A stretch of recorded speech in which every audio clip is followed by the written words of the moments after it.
अस्सलाम वालेकुम। Welcome to my YouTube channel learning with G. आज हम जनरल साइंस GSE 101 का लेक्चर नंबर 21 पढ़ेंगे।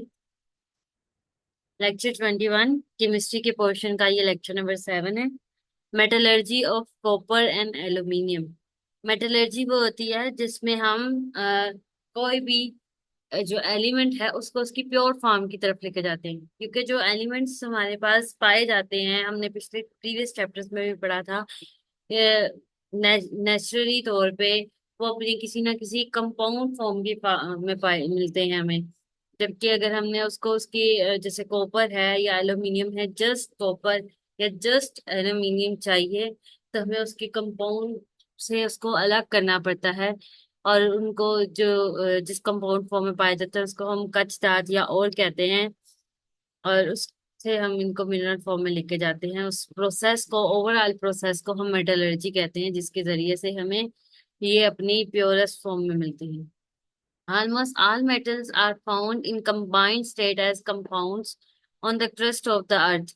So we have to extract them, यानी हमने उसको extract मीन अलग अलग करना है उसके कंपाउंड से अलग करके। Copper just copper, iron just iron, aluminium just aluminium, इस तरह इसको एक्सट्रैक्शन कहते हैं। This process of metal extraction is called metallurgy. Metallurgy is the science and art of extracting metal from its ore and carrying out different processes to bring metals into their useful form. Thus, the various processes involved in the extraction of metals from their ores and refining them are broadly known as metallurgy. जैसे refining them इसलिए कि जब हम और से उनको extract करते हैं तो लाजमी नहीं होता जो हमारे पास एक्सट्रैक्ट की हुई मेटल आए वो 100% प्योर हो सकता है उसमें कोई इम्प्योरिटी हो, तो हम उसको फिर क्या करते हैं, हम मजीद रिफाइन करते हैं कि हमें 100% प्योर या ऑलमोस्ट 100% प्योर जो है मेटल मिल जाए। नाउ चलते हैं next step, minerals. The natural material in which the metals or their compounds occur in the earth are called minerals. और ये हम पहले पढ़ चुके हैं, जो जिस फॉर्म में हमें मिलते हैं उसको और कहते हैं। Those minerals from which the metals can be extracted profitably are called ores, gangues or matrix. The rocky impurities including silica, earthly particles present in one ore are called gangue or matrix. Now metallurgy of aluminium, यानी aluminium जो है हमने उसको extract करना है। Aluminium is the most abundant metal, यानी सबसे ज्यादा पाई जाने वाली मेटल जो है वो एल्यूमिनियम है। It is the third most abundant element in the earth crust, about 7%। यानी अर्थ क्रस्ट में जितने एलिमेंट्स पाए जाते हैं सबसे ज्यादा पाई जाने वाली में ये तीसरे नंबर पे आती है। Aluminium is a reactive metal and so does not occur free in nature. यानी बहुत ज्यादा ये रिएक्ट कर जाती है दूसरे कम एलिमेंट्स के साथ, इसलिए हमेशा ये अपने कंपाउंड फॉर्म में पाई जाती है।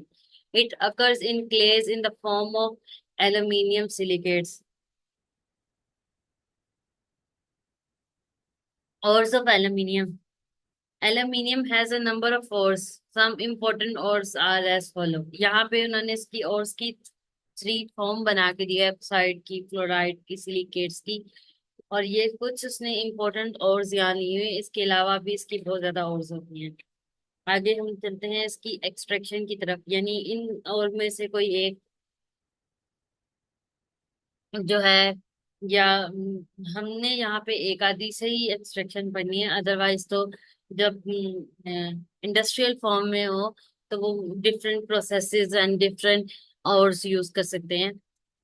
हम यहाँ पढ़ेंगे बोसाइट जो इसका है ऑक्साइड का, और उससे हम इसको कैसे एक्सट्रैक्ट करते हैं। Extraction of aluminium. Aluminium is commonly extracted from its ore bauxite. The bauxite aluminium oxide mix with impurities is extracted from the earth. The extracted aluminium oxide is then treated with alkali to remove their impurities. This results in a white solid called aluminium oxide or alumina. Alumina is then transported to huge tanks. The tanks are lined with graphite. This acts as cathode. Also, blocks of graphite hang in the middle of tank. अनएक्साइड anode, क्योंकि graphite जो होता है वो carbon का बना होता है, और कार्बन के पास 4 इलेक्ट्रॉन लेने और 4 देने दोनों की कैटेगरी होती है। That's why graphite as cathode और एनोड दोनों तौर पे यूज हो सकता है। The alumina is then dissolved in molten cryolite. This lowers the melting point. Electricity is passed and electrolysis begin. Electrolysis is the decomposition of compound using electricity. ये आगे electrolysis की छोटी सी डेफिनेशन दे दी है। When dissolved alumina ions and oxide ion alumina can move. अब reaction at cathode क्या होगा कि ये 12 इलेक्ट्रॉन ये इनकी 4 यहाँ पे हैं, इसको एल्यूमिनियम के, तो एल्यूमिनियम हमारे पास हासिल होगा। रिएक्शन एट एनोड, कार्बन के साथ ऑक्सीजन रिएक्ट हुई, कार्बन डाइऑक्साइड बने।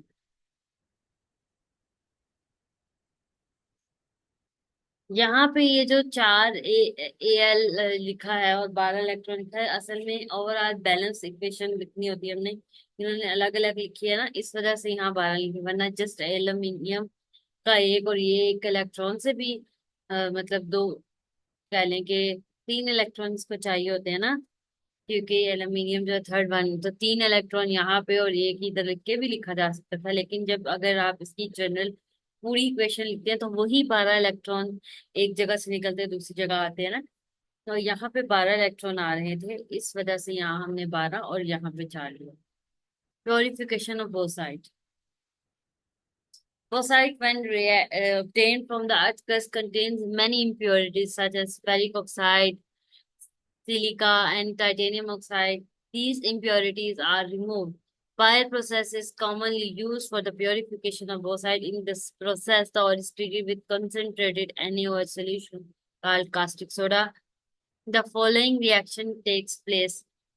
Al2O3 plus 2NaOH gives us 2Na into AlOH4 aqueous. Aqueous mean पानी में ये क्योंकि वो उन्होंने सोल्यूशन लिया ना, तो ये एक्वस सोल्यूशन में ये रिएक्शन हो रहा है। देन CO2 इस पास, कार्बन डाइऑक्साइड का रिएक्शन कराया जाएगा, तो 2AlOH4 negative plus CO2 gives us 2AlOH3 plus CO3 2 negative plus H2O. The product is filtered and heated at 1000 degrees Celsius. The process is called calcination. As a result of this process, pure alumina is obtained, यानी Al2O3 जो है वो obtain होता है। Heat treatment से उसमें से पानी के जितने भी वो थे वो निकल गए ज़रात, तो हमारे पास Al2O3 आया। Now we have pure aluminium. अब electrolysis of alumina to obtain aluminium, क्योंकि हमें बेसिकली एल्यूमिना नहीं, हमें एल्यूमिनियम चाहिए। The process use for the electrolysis of alumina is called Hall's process. Alumina is aluminum oxide Al2O3. This is subjected to electrolysis. The cell used for electrolysis is a steel container whose inner surface is lined with graphite. The powdered alumina is mixed with fused cryolite and fluorspar.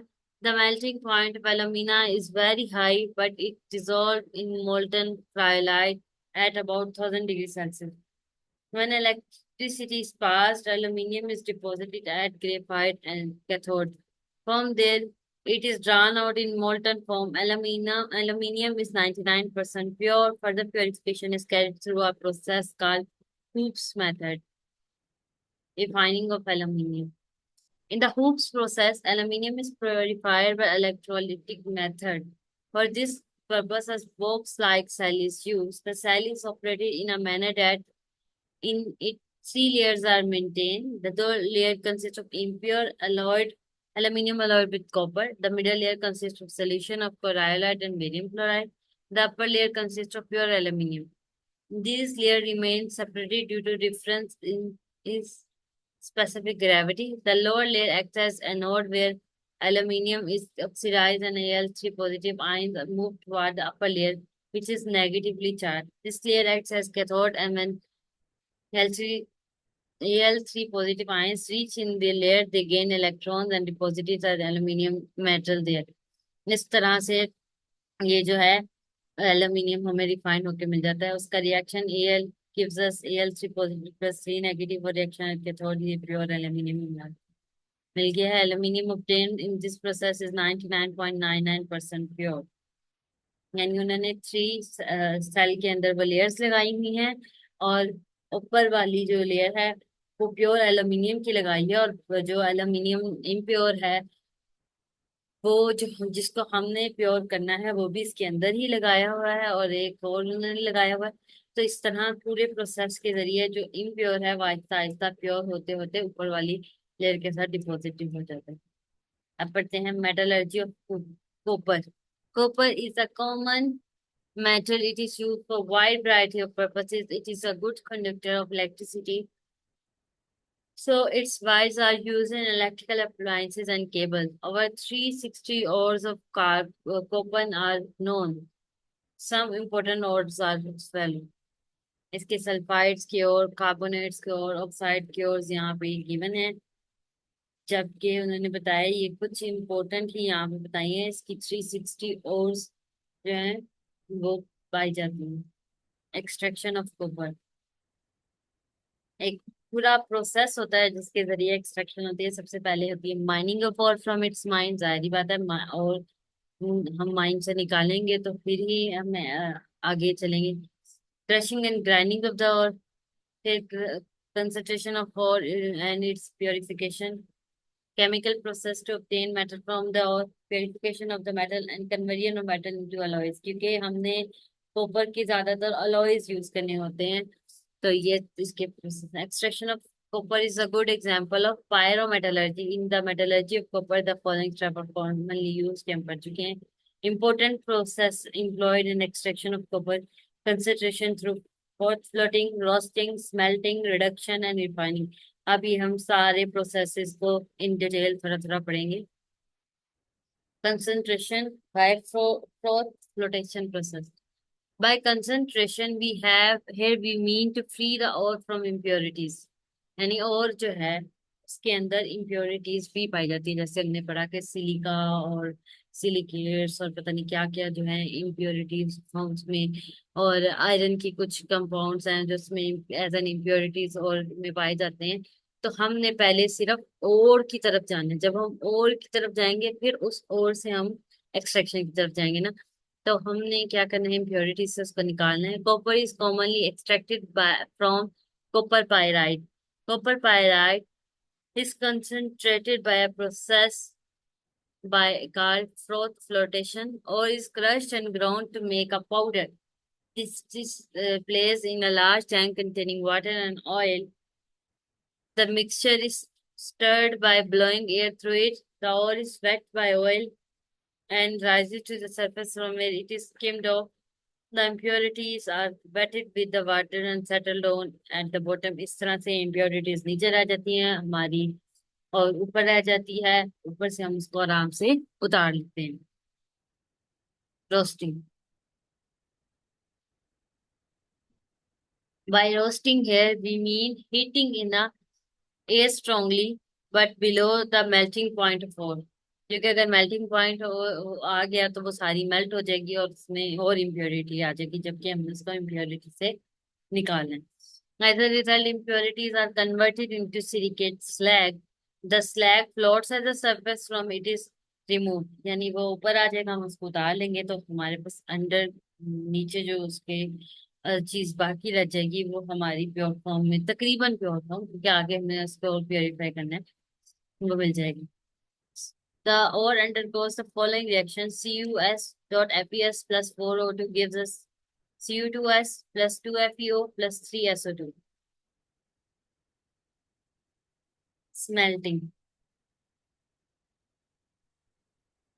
By smelting here we mean heating product obtained from roasting strongly in a reverberatory furnace। अब जो हमने ऊपर वाले process में हमें ये चीज आई थी, ये हमारे पास आएगी। अब इसको हमने क्या करना है, फर्नेस में डाल के further heating procedure देना। The product from the roasting is mixed with silica and heated at 1100 degrees Celsius। Following reaction takes place in the furnace: FeO plus SiO2 gives us FeSiO3। Ferrous silicate is formed, which is a slag. It is less dense than the molten copper at CO2S and SO and so floats the surface from where it is remove, यानी ये भी क्या है, ऊपर ऊपर आ जाएगा तो हम उसको ऊपर से उतार लेंगे, और हमारा कॉपर जो है वो मोल्टन फॉर्म में नीचे है, हम उसको वहां से हासिल कर लेंगे। अब जो हमारे पास मोल्टन फॉर्म में Cu2S है, उसको हम मजीद प्योरिफिकेशन की तरफ जाएंगे, reduction. Molten copper sulfide (Co2S) is put in Bessemer converter and heated strongly. As a result of this, elemental copper is produced. The copper obtained is called blistered copper. 2 Co2S plus CO2 gives us 2 Co2O plus SO2, 2SO2। अ, ये एक है, और अब liquid form वाला ये 2 Co2O plus Cu2S gives us 6 Cu plus SO2. This copper is called blistered copper because it has blister on it, which are produced due to evolution of sulfur dioxide. जब ये इन दोनों का reaction होता है, इसके अंदर से सल्फर डाइऑक्साइड निकलता है, तो इसके निकलने की वजह से उसकी सरफेस पे ब्लिस्टर बन जाते हैं। When copper solidifies, sulfur dioxide escape from it and produces blister, क्योंकि वो गैसियस फॉर्म होती है, जब गैस उस सॉलिड के अंदर से निकलती है तो उसके अंदर ब्लिस्टर बन जाते हैं। Blistered copper is about 99% pure. अब इसको मजीद हम प्योर करेंगे रिफाइनिंग ऑफ कॉपर, जो है वो करके, जिसमें हम इलेक्ट्रोलिटिक प्रोसेस यूज करेंगे। Copper is refined by electrolytic process in the electrolytic cell. CuS4 solution is used as an electrolyte. Impure copper is used to act as anode, while pure copper is used to act as cathode. At anode, copper atoms lose electron and become copper ions. These copper ions move through the solution and reach at the cathode. At cathode, this copper gains electron and deposit their atoms. So in this way, refined copper is obtained, which is almost 100% pure. और ये उसका reaction नीचे दिया हुआ है। Reaction at anode, Cu gives us Cu2 positive plus 2E negative. Reaction at cathode, Cu2 positive plus 2 E negative gives us copper solid form में pure copper आ। यहाँ पे ये चैप्टर खत्म होता है। अगर आपको मेरी वीडियो पसंद आई हो तो मेरी वीडियो को लाइक करें, चैनल को सब्सक्राइब करें, और इस वीडियो को ज्यादा से ज्यादा स्टूडेंट तक शेयर करें।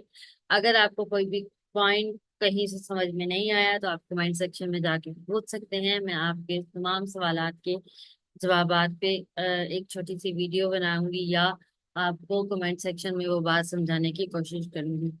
अब मुझे दें इजाजत, मिलते हैं नेक्स्ट वीडियो में, तब तक के लिए अल्लाह हाफिज।